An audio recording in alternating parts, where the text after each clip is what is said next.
Graça do Senhor Jesus, uma alegria estar aqui de novo com vocês, amém? Alegria. Eu digo sempre que é uma honra para mim, uma realização pessoal estar aqui.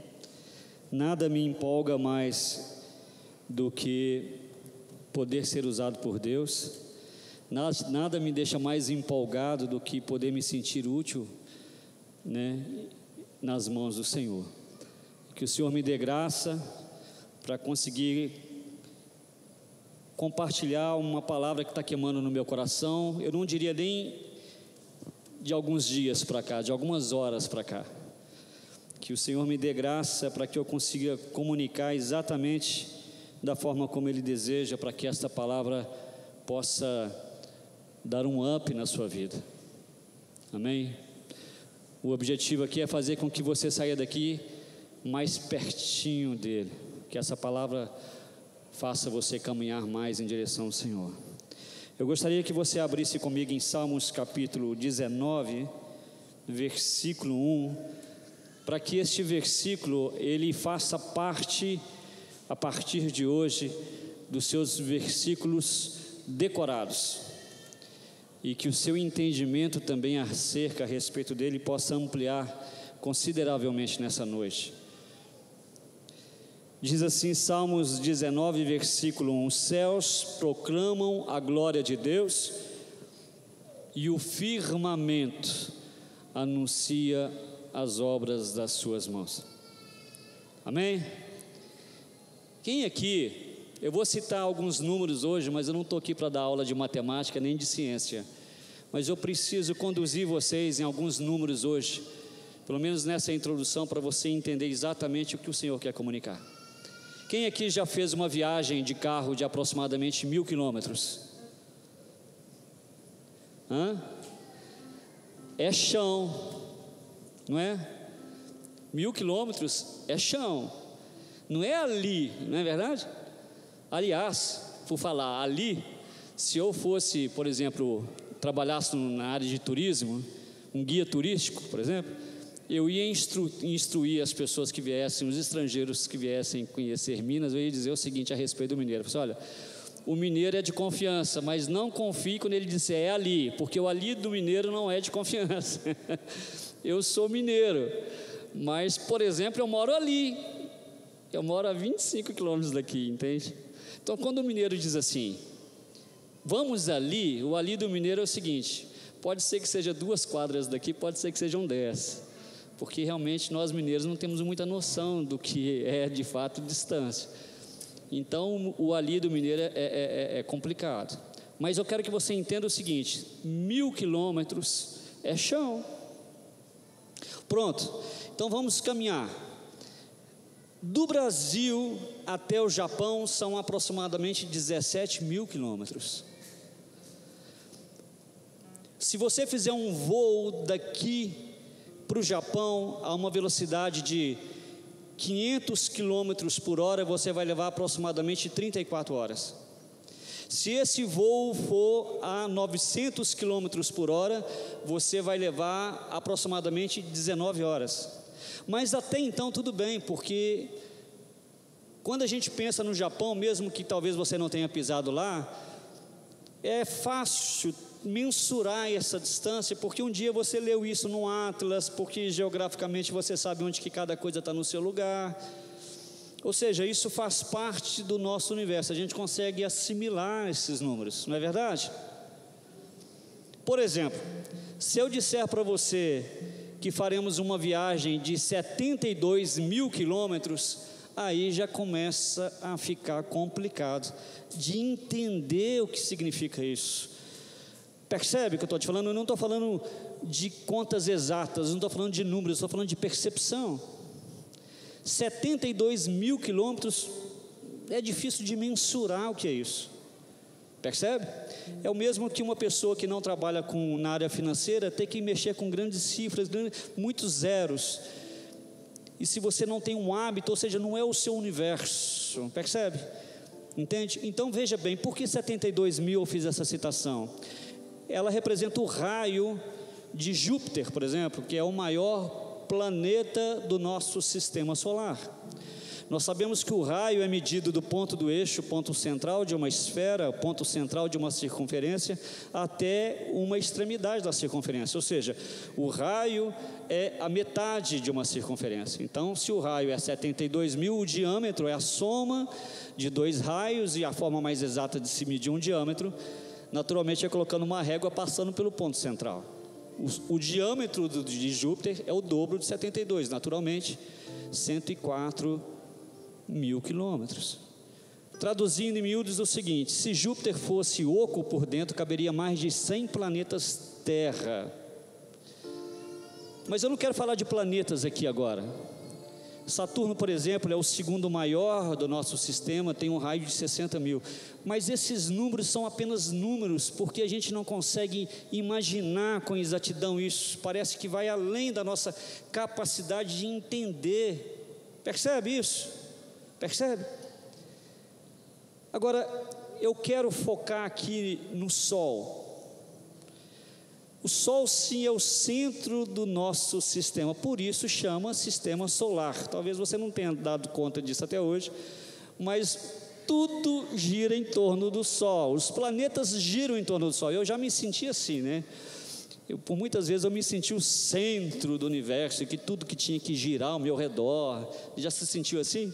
A gente vai envelhecendo e amadurecendo, apesar de que idade não é sinônimo de imaturidade, mas pela graça de Deus a gente tem amadurecido, e hoje eu não me sinto mais que tudo tem que convergir para mim, né? Mas o Sol é chamado de astro-rei pelos astrônomos, é o astro supremo do nosso sistema. Sol. Deixa eu te falar uma coisa do Sol que talvez você não saiba. O Sol, ele tem um raio de 696.000 quilômetros. Vamos arredondar para 700. Nós estamos falando que o diâmetro do Sol é de 1.400.000, em contraste ao da Terra, que o diâmetro da Terra é pouco menos de 13.000. Você sabe o que significa a Terra perto do Sol? Menor do que uma bolinha de gude. Deus, deixa eu falar uma coisa para você, Deus é tão magnífico, Deus é tão poderoso, que se nós estivéssemos habitando no terceiro planeta e não no quarto, ou seja, mais próximo do Sol, nós teríamos que ter outro tipo de DNA, nós teríamos que ter escamas, ou seja, seríamos outros seres viventes, mas não humanos. Seria impossível morar lá. A distância do Sol hoje é estratégica, um pouco mais perto não suportaríamos. Um dia ensolarado é difícil de ficar debaixo do Sol, não é verdade? Então o Sol é soberano no nosso sistema. Mas deixa eu te falar uma coisa: o Sol perto de Sírius, que é uma estrela de maior grandeza, que está a 25 anos-luz da Terra, faz o Sol ficar ofuscado. O Sol perde a sua majestade perto de Sírius, e Sírius, por sinal, perde a sua majestade perto de Arcturus, e Arcturus, por sinal, não é nada perto de Antares. Eu vou parar em Antares. Você sabe o que representa Antares? Antares é 100 vezes, aliás, 700 vezes maior do que o Sol. Antares brilha 10.000 vezes mais do que o Sol. Eu sei que tudo isso parece apenas poesia para você. Sabe por que a gente não consegue mensurar? Tem uma explicação em Salmo 139, versículo 6, que diz assim: tal conhecimento, tal revelação, diz assim, é maravilhoso demais, está além do meu alcance, é tão elevado que eu não posso assimilar. Esse versículo está em Salmos 139, versículo 6. Só que quando a gente começa a falar desses números, quando a gente começa a falar do universo, eu quero chamar a sua atenção para dois pontos muito importantes aqui, como introdução dessa palavra. Isso precisa começar a mexer comigo e com você. Primeiro ponto: isso não pode ser apenas números, isso tem que mexer comigo e com você. Deixa eu contar um segredo para você. Talvez você nunca tenha ouvido disso, talvez. A palavra do Senhor fala, e se a minha palavra não for suficiente, a Bíblia fala sobre isso. O profeta Isaías vai falar: eleve os seus olhos para os céus, comece a olhar para o céu. Por muitas vezes eu preguei para muitos casais, cursos enfim, ministrações, casamento, e eu sempre falei que a parte dura do corpo não é o fêmur, é o cerviz, que é dobrar o pescoço e falar: me perdoa, desculpa, errei, pisei na bola. Mas da mesma forma eu descobri recentemente que da mesma maneira como é difícil às vezes de dobrar o pescoço, é difícil de inclinar o pescoço para o céu. Eu tenho descoberto como é fascinante olhar para o céu. Presta atenção, o céu não é o limite como a maioria das pessoas fala. Quando você olha para o céu, ele contrasta com as suas probabilidades, com os seus próprios limites. O céu, comece a observar isso, toda vez que você estiver ansioso, preocupado, com medo, e mesmo que você esteja festivo, comece a olhar para o céu. O céu, segundo o que lemos como um texto introdutório hoje, os céus proclamam a glória de Deus, mas não existe mais nada que proclama. E quando eu falo de céus, eu estou falando de sky, eu estou falando desse universo, do que conseguimos enxergar. Eu não estou falando aqui do plano espiritual.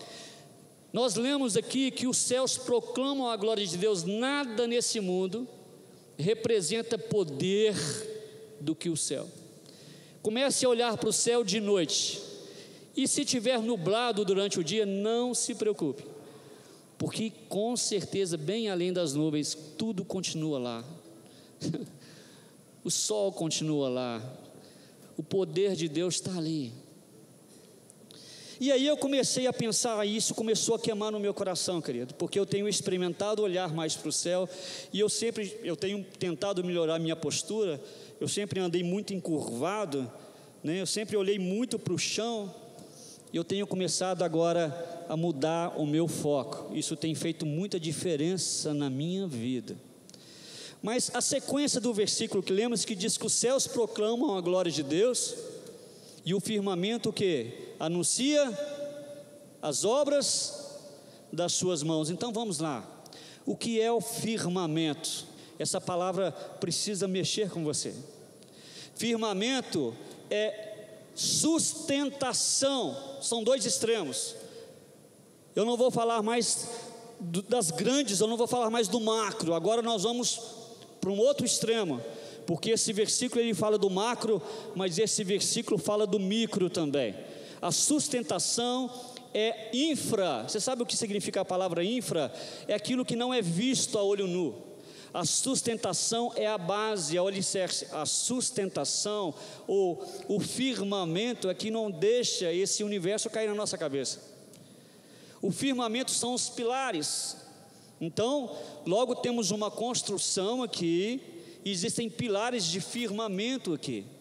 Existe uma infraestrutura que suporta toda essa estrutura. E aí eu lembro do apóstolo Paulo. Diz a palavra que o apóstolo Paulo era de baixa estatura, mas ele devia andar em 50 metros de raiz debaixo dele, porque ele ficou pelo menos 14 anos no anonimato. Depois que ele teve encontro com Jesus, entrando na cidade de Damasco, reaparece em Gálatas 2, na companhia de Barnabé e Tito, em uma obra revolucionária. Por que eu digo que ele tinha 50 metros de raiz? Porque em certo momento a Bíblia diz assim: olha, os espíritos imundos disseram a Paulo: eu conheço, e vocês quem são? É o infra, é o que ninguém vê, é a sustentação. O que vai falar de mim e de você é a sustentação. Mas eu quero agora do ponto literal da palavra micro aqui com você, para você entender que os céus proclamam a glória de Deus, e o firmamento. O que é esse firmamento? O que é desprezível hoje para você? Eu vou citar uma coisa desprezível para você aqui: essa poeira que está debaixo do seu sapato. Não é desprezível? Muitos até jogam para debaixo do tapete. Se você pegar essa poeira e colocar num microscópio eletrônico potente, sabe o que você vai descobrir? Que existem milhões de micro-organismos nessa poeira que está debaixo do seu sapato. Deixa eu começar a mostrar para você quem é Deus e o mundo que estamos inseridos nele. Isso aqui, ó, rígido, é feito de átomo. Nesse contexto que eu citei para você, o planeta Terra é menor do que uma pulga, e eu e você não passamos de um átomo. Às vezes, quando eu começo a pensar no universo, eu penso assim: será que nós não somos a parte micro, de fato, literal do universo? Como uma molécula que tem milhões de micro-organismos. Percebe que Deus, Ele está no macro, mas Deus tem um governo de todas as coisas. Um átomo divide em 3 partículas, e cada uma tem uma propriedade diferente. Nós vamos falar de prótons, nêutrons, elétrons, e elas ainda se subdividem. Este é o universo micro, que traz sustentação. Sem ele não haveria o macro, não haveria nada disso. E então, Salmo 119, Salmos que nós lemos, 19, versículo 1 diz que os céus proclamam a glória de Deus, e o firmamento as obras da sua mão. Você sabe o que eu quero dizer para você com isso? É que Deus é o fundamento de todas as coisas. Eu não estou falando aqui, preste atenção em mim, eu não estou falando de panteísmo. Deixa eu passar rapidamente nisso aqui, porque é muito importante você entender. Existem algumas doutrinas que originalizaram, sim, foram origens para muitas das milhares de religiões que existem. A primeira é o panteísmo. De uma forma objetiva e clara, seria o conceito absoluto de que Deus está representado em todas as coisas. Então, uma planta é Deus, um animal é Deus. Para o panteísta, Deus não é pessoal, por exemplo. Então, além do panteísmo, nós temos o politeísmo, por exemplo, que originou muitas religiões, por exemplo, da mitologia na Grécia, crê em muitos deuses. Nós temos depois o monoteísmo, que é o fundamento do próprio judaísmo, do cristianismo. Nós temos o anteísmo, nós temos até o pós-panteísmo. Então, não estou falando aqui de panteísmo, eu estou falando de que Deus, Ele tem um governo absoluto de todas as situações. Ele governa tudo. Deus é o firmamento de tudo. Você vai entender por que eu estou dizendo isso. Primeiro você precisa entender, essa ficha precisa cair para você. Deus, a palavra do Senhor diz assim: buscar em primeiro lugar o reino de Deus, ok, para que as demais coisas vos sejam acrescentadas, ok. Mas Deus nunca vai estar, ou deveria estar, independe se você crê ou não nisso, concorrendo, porque Ele não é tópico, Ele é o fundamento. Então, numa escala de valores, eu sempre digo isso porque isso movimentou a minha vida de um jeito. Quando essa ficha caiu, numa escala de valores, em Deus, em primeiro lugar a minha família, em Deus, em segundo lugar meu ministério, em Deus, em Deus, em Deus. Deus não concorre, Ele é absoluto, presta atenção. Ele tem um controle do macro e do micro. Os céus proclamam, porque nada, reforço isso, nada nessa vida demonstra mais poder e glória do que o céu. E esse universo está em constante expansão, ele não tem fim, queridos. Interessante, eu quero só abrir um parêntese aqui, que na verdade nós temos uma ideia muitas das vezes muito limitada do próprio Deus. Porque até a cruz, na verdade, não nos libertou do pecado, nem mesmo do inferno, não é do pecado, do que fomos libertos afinal. Você sabe, de forma resumida, porque eu preciso continuar no que eu planejei pelo menos. Você sabe, do que Deus nos livrou, foi dele mesmo. Por isso, o profeta diz que ele teve prazer em esmiuçar Jesus na cruz. Porque Deus nos livrou dele. Nós não sabemos o que é Deus, nós não sabemos o que é a ira de Deus.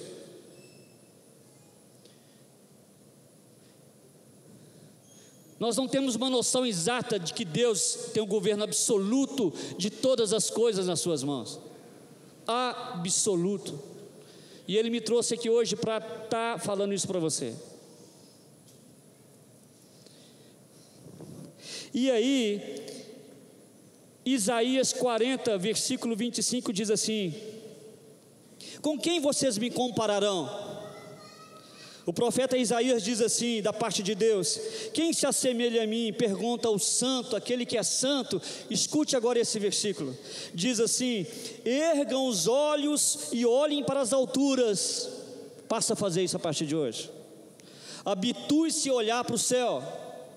Diz assim: ergam os olhos e olhem para as alturas. Aí preste atenção: quem criou tudo isso? Aquele que põe em marcha cada estrela do seu exército celestial e a todas chama pelo nome. Tão grande é o seu poder e tão imensa a sua força, diz o profeta Isaías, que nenhuma das estrelas deixa de comparecer quando ele chama. Uau! Deixa expandir um pouco mais o seu temor por Deus hoje. Deixa a sua compreensão a respeito de Deus Criador expandir um pouco mais nessa noite.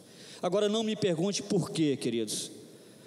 Somos o vermezinho de Jacó, somos menor do que como um átomo, mas Deus decidiu nos amar. E aí entra uma questão que se chama fé. Deus decidiu nos amar. E fé é crer nesse milagre, fé é crer nisso. Fé é crer no inacreditável. Do contrário, não haveria virtude nenhuma ter fé. Fé, e eu vim aqui hoje para reforçar sua confiança nesse Deus, que Ele está atento a cada detalhe da sua vida. Ele tem um governo absoluto de qualquer situação. Deus não se sente afrontado por nenhum inimigo. Ele é absoluto. E Ele se preocupa com detalhes na minha e na sua vida. Percebe isso? Então, continuando o texto de Isaías, diz assim: por que reclamas, ó Jacó? Por que reclamas, ó João e Maria que está aqui? Por que você reclama, você que me escuta? E por que se queixa, ó Israel? O Senhor não se interessa pela minha salvação. O profeta aqui está dizendo: oh meu Deus, não considera a minha causa, mimimi. Versículo 28, será que você não sabe, nunca ouviu falar? O Senhor é o Deus eterno, o Criador de toda a terra. Ele não se cansa de ficar, ele não se cansa nem fica exausto, sua sabedoria é insondável. Ele fortalece o cansado e dá grande vigor ao que está sem forças. Até os jovens, quando se cansam e ficam exaustos, os moços tropeçam e caem. Aí tem o famoso versículo 31 que diz: mas os que esperam no Senhor estão pelo menos em 3 estágios: ou estão voando como águia, ou correndo, ou não se cansando, se fadigando, ou pelo menos caminhando, nunca parados. Porque o Senhor renova a força daquele que está em movimento. Nunca parado. Representa aí, a gente pode dizer que talvez isso represente a sua maturidade de assimilação, de entrega, de resposta a essa palavra. Hoje você pode estar andando, amanhã correndo e depois voando como águia, mas nunca parado. Aí eu falei: Senhor, tudo bem, essa altura da mensagem eu acho que o povo já entendeu um pouco mais quem é o Senhor. E aí o Senhor começou a me levar eu não vou ler os salmos, mas o Senhor começou a falar muito ao meu coração sobre os plenos cuidados que Ele tem, e me levou também em Salmo 139. Não tem de onde a gente esconder do Senhor, não tem para onde correr. Salmo 139, 14 diz assim: eu te louvo porque me fizeste de modo especial e admirável, as tuas obras são maravilhosas demais para mim, disso eu tenho convicção, eu tenho certeza. Está escrito aí com essas palavras. Porque o Senhor me sondas e me conhece, sabe quando me assento, me deito, me levanto, se coloca a cama aqui ou se coloco lá, antes que o Senhor me vê de longe, o Senhor já sabe a intenção do meu coração, antes que uma palavra chegue nos meus lábios, o Senhor já conhece, o Senhor me sonda, o Senhor me formou. Olha para mim aqui, Deus de forma milagrosa, e para isso é necessário que você tenha fé, me trouxe aqui hoje para reforçar algo para você. Ele está atento aos detalhes da sua vida, não importa se isso vai custar a sua própria vida, não importa se o desfecho não seja como planejado, apenas confie e deixe que a missão que você nasceu para cumprir, porque todos temos uma, seja cumprida com êxito. Você tem uma missão para cumprir, cumpra com êxito. Efésios 3:20 diz que este Deus que é assombroso, este Deus que é poderoso, diz em Efésios 3:20, é capaz de fazer infinitamente mais do que o que pedimos, do que o que pensamos, do que desejamos, segundo o poder dele que opera em nós, através de Cristo Jesus. Este Deus é capaz, você pode todas as coisas nele, no Senhor que te fortalece. Mas ele é o fundamento, ele é a sustentação. Se não era até hoje, precisa ser.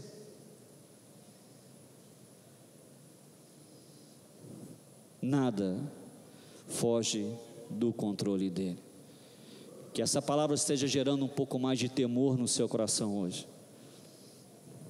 Filipenses 4:19, eu peguei a palavra já com um tempo bem avançado, quero chamar a equipe de louvor para frente. Filipenses 4:19 diz assim: o meu Deus suprirá todas as necessidades de vocês, de acordo com as suas gloriosas riquezas em Cristo Jesus. Quantos aqui acreditam nisso? Ele suprirá as suas necessidades. Feche os seus olhos por um instante, a equipe de louvor sobe, por favor.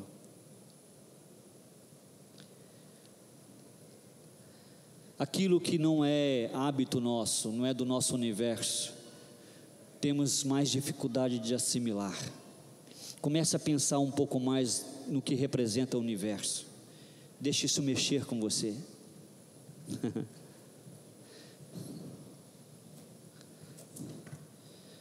E eu tenho algo para dizer para você. Olha, não me pergunte por quê, mas Deus amou o mundo, eu quero dizer, Deus amou a terra, o planeta Terra, a ponto de entregar o seu Filho Jesus Cristo. Permita dizer que João 3,16, Deus amou o mundo de tal maneira. Permita-me dizer, Deus amou o planeta Terra de tal maneira. Permita-me fazer esta comparação. Permita-me transformar a palavra mundo no planeta Terra. Deus amou o planeta Terra de tal maneira que deu seu Filho unigênito, para que todo aquele que nele crê não pereça, mas tenha vida eterna. Mas é difícil demais eu crer nisso, então eu profetizo fé na sua vida para que você creia. Ele tem um controle. Você sabia que a ciência e a religião se contrastavam muito até alguns anos, e de um tempo para cá a ciência e a religião começaram a andar de mãos dadas, uma respaldando a outra? Você sabia que muitos dos cientistas, a grande maioria dos cientistas, podem não confessar Deus na compreensão que temos, mas há um consenso entre a maioria de que é impossível entender tanta complexidade e ter tanto conhecimento científico e não crer que um Deus maravilhoso tenha criado e que está regendo e está governando tudo isso.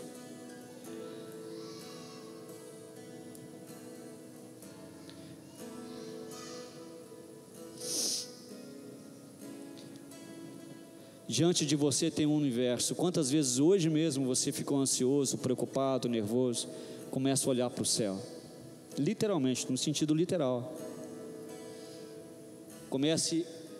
Você vai ver que a sua projeção vai mudar. Se esforce para olhar mais para o céu. Se a minha palavra não for suficiente, que o profeta Isaías então te convence. Ergam os olhos e olhem para as alturas. Isaías 40, versículo 26. Porque o nosso limite, nós somos contrastados, as nossas probabilidades, os nossos limites, com um universo em extensão, infinito, que representa o poder e a glória de Deus. E esse Deus me trouxe aqui hoje para dizer para você: eu cuido de você. Eu me preocupo com você, ó vermezinho de Jacó. Pequeno como somos, com uma representação de um átomo diante de um universo esplendoroso, Ele se preocupa com detalhes da sua vida.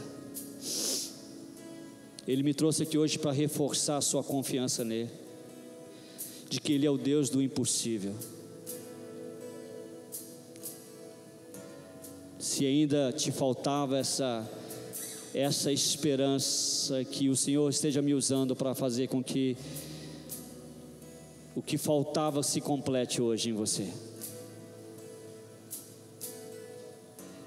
Saia daqui confiante de que este Deus te chama, Ele compartilha a paternidade, Ele te adota como filho, porque você reconheceu o Filho. Quem foi ao Filho vai ao Pai. Você creu. Ele veio para os seus, mas os seus não o receberam. Mas a todos quanto receberam, deu-lhes o poder de serem feitos filhos de Deus, a saber, aqueles que creem no seu nome. A única porta de entrada é Jesus Cristo.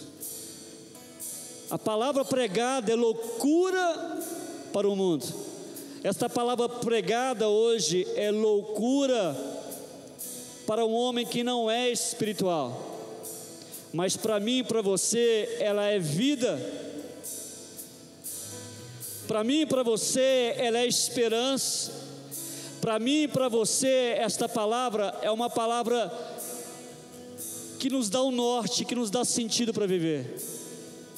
Só acredite no que eu estou dizendo. Ele se preocupa com detalhes da sua vida.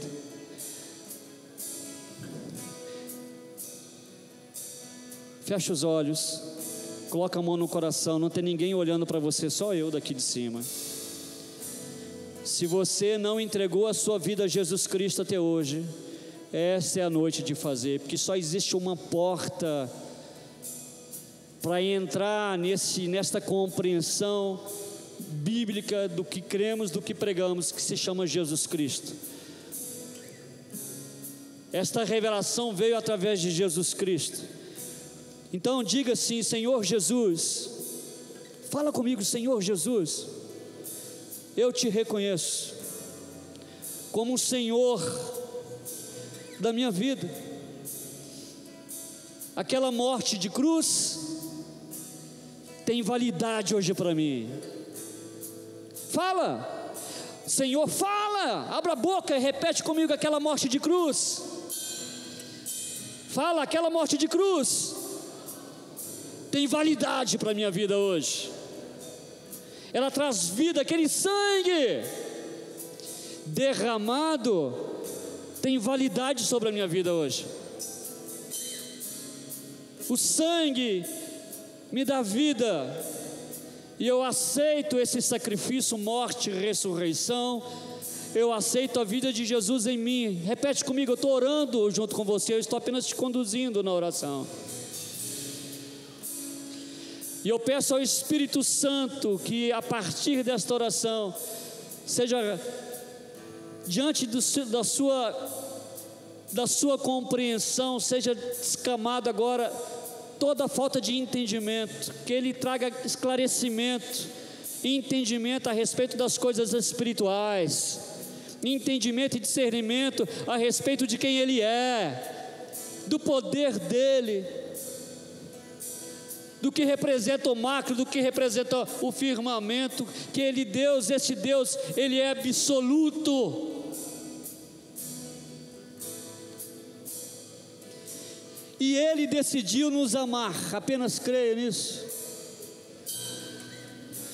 Eu quero que você saia daqui hoje com a sua fé renovada, eu quero que você saia daqui hoje outra pessoa.